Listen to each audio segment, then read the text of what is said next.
is Austin Lehman, and welcome to the next edition of Austin Weekend. And here is Dad, as usual.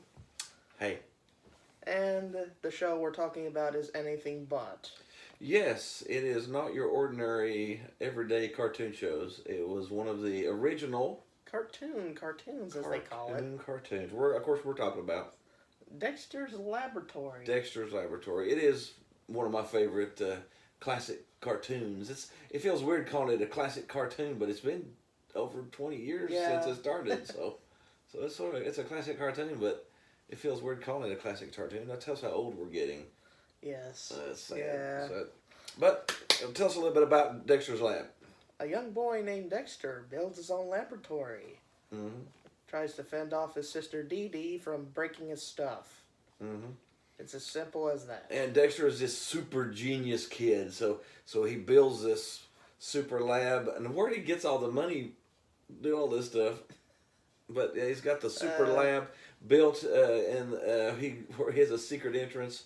And the only person who knows the secret entrance, how to get down there with him, is his sister Dee Dee, which is the bling ding ding sister who loves to get in there and break everything that he invents and makes. So there's not a whole lot of characters in it. There's Dexter, mom and dad, and Dee Dee, and his mom and dad, and his rival Mandark, yeah, who has another lab, and a crush on Dee Dee, his sister.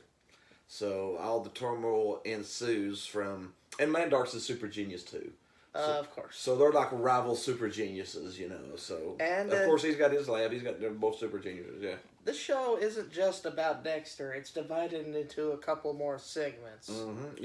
Yeah. They have a sort of side shows, which I think was Dexter the first one to maybe do that. Well, in terms for Cartoon Network, I'd say that would be the first. Mm-hmm. Because it also had a little side cartoon that it would go into. No, not just one, but two. Mm-hmm. Yeah. The first one was Dial M for Monkey. Dial M for Monkey. So Dexter had a pet monkey. And then that stayed in the lab, which was a secret superhero. He was Monkey, the superhero. So Dexter thought that he could make it work, but he thought he failed. Mm-hmm. So Monkey just transforms into a superpower monkey and fights intergalactic space mutants. Yeah. I sort of think maybe that Phineas and Ferb might have, where they've got the Perry the Platypuses, their Dr. side Doofenshmirtz. battling Doofenshmirtz is sort of like this Dexter's Lab. So except for this was done in 1996. Has outdating Phineas and Ferb by a decade. By a decade, had had the main show, but it had the side characters. The first one of them being M for Monkey, where he was a superhero going out battling stuff like that. And what was the other show that was on the side? The Justice Friends. The Justice Friends. A complete parody of the Avengers. Mm-hmm. I swear. Yeah. Mm-hmm. Now we have a lot of famous. A lot of famous voice actors in this. And animators. And animators. Of course, it was made by Gendy Tartakovsky.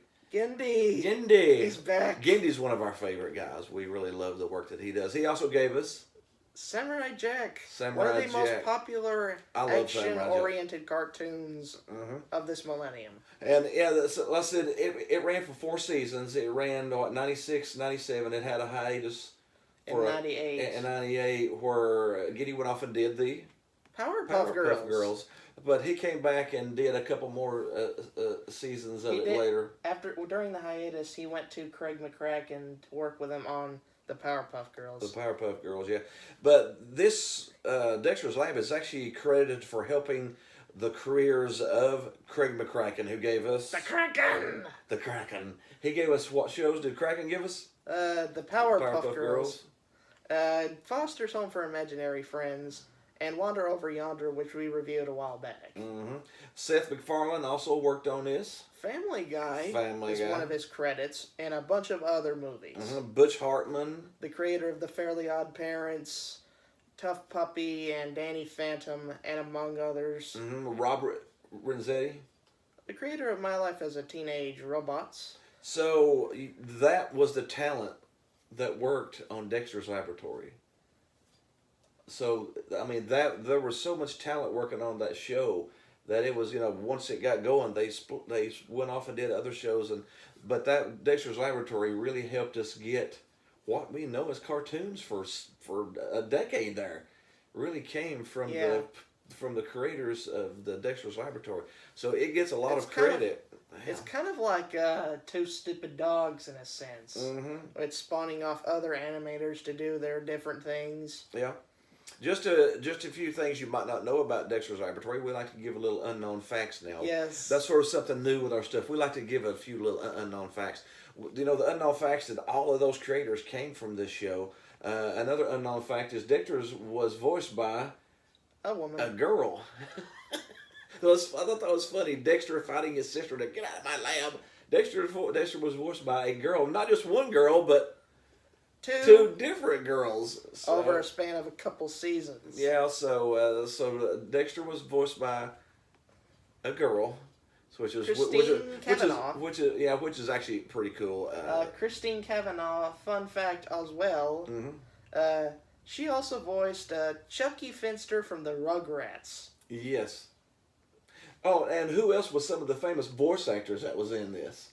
Well, in the Justice Friends part, there's a bunch of famous ones. Mm-hmm. Rob Paulson, which we personally met at the Comic-Con. Rob Paulson is...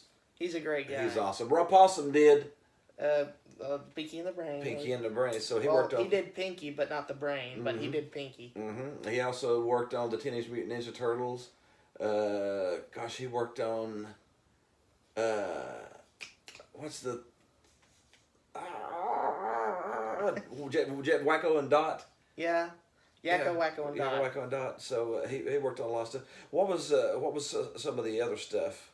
What were some of the other names? I believe that may be... some of the voice actors? Was that all the voice actors? Yeah, those were the only ones that were popular. Mm-hmm. Rob Paulson. Oh, Tom Kenny did voice one of the... We cannot forget about... Can't leave out Tom Kenny. Tom Kenny is everywhere. Tom Kenny is one of the best ones out there. He everybody knows he does SpongeBob. Everyone knows he does the Ice King. And he does Dog from Cat Dog. He does the Mayor from the Powerpuff Girls. Mm-hmm. He does a slew of others. Mm-hmm. Yeah, and he did Valhallan from the side Justice Friends show that was in that too. So there was so much talent in this show, as far as the people working on it, the directors, the animators, the voice people. It was really, really, really a lot of good people on it. But how do we want to go ahead and do as we get a visitor? Look at our visitor. You want to see our visitor? Straight out of outer space. Straight out of outer space, we have a cat. This is our new cat. And he doesn't know not to get on the video. Anyways. That was our first attack on a video That was our first attack we've had for a while on one of our videos, so at least he didn't knock anything over. Yeah. Anyways, let's go ahead and do a rating on it. For people who don't know us much, we rate from 1 to 10. We don't use stars. We don't use stars, the typical critic junk. We pull something from the show and we rate it with it. Like on the Kung Fu Panda series, we rated them with dumplings. Dumpling time. We rated them with dumplings because Poe loved dumplings. So we got like 9.5 dumplings for the series. Is a great series. Now, what do you want to pull from Dexter's Laboratory to rate it with? Well, do you want to just use labs to make it simple? You want to use labs? We can. You want to use, I don't know. Yeah, labs is good. Labs is good because that's sort of the focus of the whole thing. All right, 1 lab being crappy lab. 10 labs being awesome labs. So many laboratories. Yeah. How many labs would you give Dexter's Laboratory? Pretty high rating. Probably around the 9.2, 9.3, maybe the 9.2 range. Yeah. Maybe 9.2 and a half. That's what I'm thinking. I would probably give it about 9 labs too. Just now for its influence on a generation of cartoons, it gets almost a 10. Bump. It gets a bump. So it gets up to the 9. Yeah, it's just such a big influential cartoon. And it's funny. And it's funny. And I love Dee Dee. Dee Dee's just hilarious. And of course him fighting with her. They're just the typical brother sister, but one's a super genius and one's Dee Dee. Yeah. So, but anyways, we do recommend it. It does get the seal of approval. It is awe inspiring. It gets it it gets it because of its influence on the future animation industry, the impact it had on Cartoon Network for its success. Yeah, how funny the show is, how great the characters are. It's really just a fun show to watch. It's a fun show to watch, and you can watch one that you hadn't seen in 15 or 20 years and still enjoy it, and then still enjoy the show. So now coming up next, we'll probably jump on some more of our favorite classics. We might pull up another new one here to look at too.